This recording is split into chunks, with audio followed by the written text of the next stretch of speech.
दोस्तों, वैसे तो यह न्यूज़ सिक्स्थ फेज के थर्ड राउंड से संबंधित है, लेकिन इस पर वीडियो बनाने का मेरा मेन उद्देश्य यह है कि आप लोग भी देखिए कि किस तरह से बिहार में शिक्षा विभाग, उनके अधिकारी और सरकार में कहीं से कोई समन्वय नहीं है। तीनों तीन तरह की बातें करते हैं, कोई कुछ कहता है, कोई कुछ कहता है, और एट द एंड भुगतना अभ्यर्थियों को पड़ता है। तो आइए पहले देखते हैं कि इस न्यूज़ में क्या है, और यह एक अपडेट भी रहेगा जो लोग सिक्स्थ फेज में हैं और जो लोग सिक्स्थ फेज के थर्ड राउंड के काउंसलिंग का इंतज़ार कर रहे हैं। तो आइए शुरुआत करते हैं। देखिए, इसमें कहा गया है 30,000 शिक्षकों का नियोजन ठप है, और इस ठप्पा के लिए, इस अवरोध के लिए सीधे तौर पर जिम्मेदार किसी एक विभाग को आप नहीं ठहरा पाएंगे, क्योंकि हर कोई एक दूसरे को इसमें ब्लेम कर रहा है और एक ब्लेम गेम चल रहा है, और सीधे तौर पे प्रभावित अभ्यर्थी हो रहे हैं। देखिए, इस न्यूज़ में क्या क्या कहा गया है, मैं आपको पढ़ के बताता हूँ, फिर आप लोग खुद समझ जाएंगे कि जो सरकार कर रही है, बिहार सरकार, खास करके शिक्षा विभाग, इनके पास कोई विजन नहीं है। ये लोग बस ऐसे ही कुछ भी बयान दे देते हैं और भुगतना अभ्यर्थियों को पड़ता है। देखिए, इसमें कहा गया है राज्य सरकार के माध्यमिक व उच्च माध्यमिक विद्यालयों में 30,020 पदों पर चल रही छठे चरण के शिक्षक नियोजन की कार्रवाई प्रायः सभी जिलों में ठप पड़ गई है। पटना हाईकोर्ट के निर्देश के बाद 29 जुलाई 2021 को पूर्व से जारी नियोजन शेड्यूल पर शिक्षा विभाग के तत्काल प्रभाव से रोक लगाते हुए नियुक्ति का नया शेड्यूल जारी किया गया था। और आप लोग को याद होगा कि यहीं पे जब ये शेड्यूल जारी किया गया था, उस समय हमारे माननीय शिक्षा मंत्री के द्वारा कहा गया था कि 15 अगस्त से पहले पहले ये लोग शिक्षकों को स्कूल में भेज देंगे। देखिए, इस न्यूज़ में आगे क्या कहा गया है। इसके मुताबिक 10 दिसंबर तक काउंसलिंग और नियोजन पत्र बांटने को छोड़कर चयन की तमाम प्रक्रिया पूरी कर लेनी थी, लेकिन पंचायत चुनाव के कारण नियोजन पर करीब करीब विराम लग गया है। यह परामर्शी समिति के अध्यक्ष और सदस्यों के असहयोग या उनके पद पर नहीं होने के कारण हुआ है। छठे चरण के नियोजन के तहत 94,000 प्राथमिक शिक्षकों की नियुक्ति को लेकर करीब 1100 नियोजन इकाइयों में 12,000 रिक्त पदों के लिए विभाग को राज्य निर्वाचन आयोग ने काउंसलिंग की अनुमति नहीं दी है। देखिए, इससे प्रारंभिक शिक्षक नियोजन पहले से ही ठप था। अब माध्यमिक नियोजन का भी वही हाल है, और 12 दिसंबर को पंचायत चुनाव की प्रक्रिया पूरी होने पर माह के तीसरे सप्ताह बाद ही नियुक्ति प्रक्रिया जोर पकड़ पाएगी।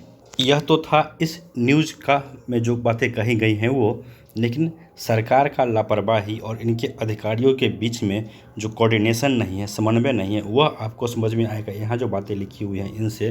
तो आइए मैं आपको ये भी पढ़ के सुनाता हूँ। देखिए, इसमें कहा गया है नियोजन का शेड्यूल कई जिलों में आरंभ से ही प्रभावी नहीं था। देखिए, इसमें कहा गया विश्वस्त सूत्रों के मुताबिक माध्यमिक शिक्षा निदेशालय द्वारा पटना हाईकोर्ट के निर्देश पर 29 जुलाई को जारी नियोजन का शेड्यूल कई जिलों में आरंभ से ही प्रभावी नहीं हो पाया है। हालांकि इसके शेष कार्यक्रम पूर्ण किए गए हैं, लेकिन औपबंधिक मेघा सूची के निर्माण से ही नियोजन कमेटी की अनुशंसा की दरकार होती है, और इसके अध्यक्ष नगर पंचायत और जिला परिषद के क्रमशः मुखिया और अध्यक्ष हैं। पटना समेत कुछ जगहों पर जिप यानी जिला परिषद अध्यक्ष हैं ही नहीं। वही हाल कुछ पंचायतों में मुखिया हैं जहां ये है, और चुनाव की प्रक्रिया संपन्न हो गई है, और जो निवर्तमान पदधारक चुनाव हार गए हैं वे औपबंधिक मेघा सूची पर हस्ताक्षर नहीं कर रहे हैं, जबकि शेड्यूल में इसके लिए 11 अक्टूबर से 3 नवंबर तक की तिथि निर्धारित है। इसके बाद इस सूची पर आपत्ति मांगनी थी, उसके निराकरण होने थे। अब देखिए, इसके बाद 2-3 बहुत बड़ा सवाल उठता है सरकार से कि क्या जब 29 जुलाई 2021 को शेड्यूल जारी किया गया और कहा गया कि 10 दिसंबर तक हम इस प्रक्रिया को पूरी कर लेंगे, तब सरकार को यह पता नहीं था कि बिहार में पंचायत चुनाव होना है, और जब पंचायत चुनाव होगा तो जो जनप्रतिनिधि हैं वो बदल भी सकते हैं। और देखिए, इसका ही निगेटिव प्रभाव है कि जो जनप्रतिनिधि हार गए हैं वो अब इसमें सहयोग नहीं कर रहे हैं, वो सिग्नेचर तक करने के लिए एग्री नहीं है, क्योंकि जो खास करके हमारे बिहार के जनप्रतिनिधि होते हैं वो तभी तक जनता की बात करते हैं जब तक उन्हें जनता से काम होता है। अब जब ये लोग हार गए हैं तो ये लोग इतना भी सहयोग करने के लिए राज़ी नहीं है। यहाँ पे देखिए, एक बात और कही गई है कि जबकि शेड्यूल में इसके लिए 11 अक्टूबर से 3 नवंबर तक की तिथि निर्धारित है, तो ऐसा क्यों नहीं किया गया? तो इससे क्या यह नहीं समझा जाए कि बिहार की जो सरकार है और बिहार का जो शिक्षा विभाग है, इसमें आपस में कोऑर्डिनेशन नहीं है? एक दूसरे डिपार्टमेंट को पता होना चाहिए था कि चुनाव की प्रक्रिया से बहाली की प्रक्रिया प्रभावित होगी, और बहाली की प्रक्रिया क्योंकि डिपेंडेंट है, जो लोग इलेक्ट होके आते हैं मुखिया, सरपंच और जिला परिषद पर, तो जो इनका कार्यकाल ख़त्म हो रहा है इससे किस तरह प्रभावित होगा? सीधा सीधा एक ही मतलब निकल के आता है कि जो गवर्नमेंट है उनके पास कोई विजन नहीं है। यह सरकार कोई भी काम सोच समझकर नहीं करती है, ऐसे ही कुछ भी घोषणा कर दिए और फिर पीछे हट लिए, फिर लोग कोर्ट कचहरी का चक्कर लगाते रहें।